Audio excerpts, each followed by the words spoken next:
राम राम दोस्तों। क्या आप जानते हैं कब शुरू हो रहा है जगन्नाथ यात्रा? नंबर 1, कब शुरू हो रहा है जगन्नाथ यात्रा? नंबर 2, यात्रा में बारिश की मान्यता। नंबर 3, सोने के झाड़ू से सफाई। नंबर 4, 100 यज्ञों के बराबर मिलता है पुण्य। नंबर 5, नारियल की लकड़ी का रथ। नंबर 6, खुद घूमने निकलते हैं भगवान। जगन्नाथ रथ यात्रा 2024 कब शुरू हो रही है जगन्नाथ यात्रा? जाने तारीख, महत्व और पौराणिक कथा। जगन्नाथ रथ यात्रा 2024 हिंदू धर्म में भगवान जगन्नाथ की रथ यात्रा का बड़ा धार्मिक महत्व है। यह यात्रा हर साल आषाढ़ माह में शुक्ल पक्ष की द्वितीया तिथि को निकलती है। यह यात्रा ओडिशा के पुरी में स्थित जगन्नाथ मंदिर से बड़े धूमधाम और भव्यता के साथ निकाली जाती है। यह मंदिर 4 पवित्र धामों में से एक है। यह यात्रा कुल 10 दिनों की होती है और इसके बाद आषाढ़ शुक्ल पक्ष के 11वें दिन जगन्नाथ जी की वापसी के साथ इस यात्रा का समापन होता है। इस यात्रा में शामिल होने के लिए देश के कोने कोने से श्रद्धालु आते हैं। जगन्नाथ मंदिर पर श्री हरि विष्णु के 8वें अवतार भगवान श्री कृष्ण के साथ उनके बड़े भाई बलभद्र और बहन सुभद्रा की भी पूजा होती है। जगन्नाथ मंदिर में तीनों की मूर्तियां विराजमान हैं। इस रथ यात्रा की खास बात यह है कि इससे जुड़ी कई ऐसी रोचक बातें हैं जो बहुत कम लोगों को मालूम है, इसलिए आइए इस लेख विस्तार से जानते हैं। कब शुरू हो रहा है जगन्नाथ यात्रा? इस साल जगन्नाथ यात्रा की शुरुआत 7 जुलाई 2024 से 16 जुलाई 2024 तक होगी। इस बीच में 10 दिन की अवधि भगवान जगन्नाथ के भक्तों के लिए बेहद शुभ और मंगलकारी मानी जाती है। यही कारण है कि इस यात्रा में दूर दूर से श्रद्धालु आकर शामिल होते हैं। यात्रा में बारिश की मान्यता।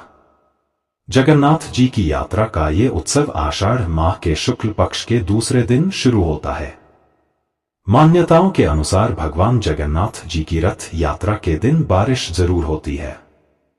सोने के झाड़ू से सफाई। मान्यताओं के अनुसार जब से जगन्नाथ रथ यात्रा की शुरुआत हुई है, तब से ही राजाओं के वंशज पारंपरिक रूप से रथ यात्रा के सामने झाड़ू लगाते हैं। इस झाड़ू की खास बात यह होती है कि ये कोई सामान्य झाड़ू नहीं होती है, बल्कि ये एक सोने के हत्थे वाली झाड़ू होती है, जिसे सोने के झाड़ू के नाम से भी जाना जाता है। इसके बाद मंत्र उच्चारण और जयघोष के साथ इस पवित्र रथ यात्रा की शुरुआत होती है।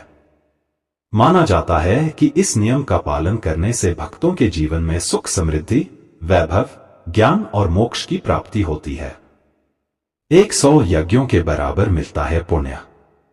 जगन्नाथ रथ यात्रा को भक्तों में यह मान्यता है कि जो भी श्रद्धालु इस शुभ रथ यात्रा में सम्मिलित होते हैं, उन्हें 100 यज्ञों के बराबर पुण्य फल की प्राप्ति होती है। माना जाता है कि इस रथ यात्रा में कि स्वयं भगवान जगन्नाथ अपने भक्तों के मध्य विराजमान रहते हैं। नारियल की लकड़ी का रथ। इस यात्रा में भगवान जगन्नाथ, बलभद्र व सुभद्रा की रथ निकाली जाती है। इस रथ की खास बात यह होती है कि ये रथ नारियल की लकड़ी से बनाए जाते हैं। भगवान जगन्नाथ के रथ का रंग लाल और पीला रंग में रंगा होता है।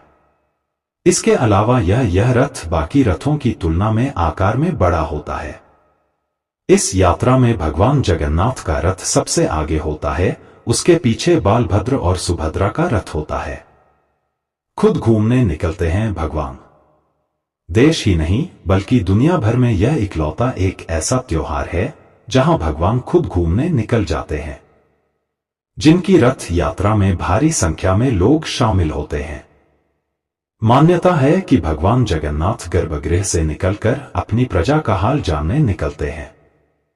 डिस्क्लेमर: अस्वीकरण, ये लेख लोक मान्यताओं पर आधारित है। अगर यह वीडियो अच्छा लगा तो लाइक करें और चैनल को सब्सक्राइब जरूर करें। यहाँ तक बने रहने के लिए बहुत बहुत धन्यवाद।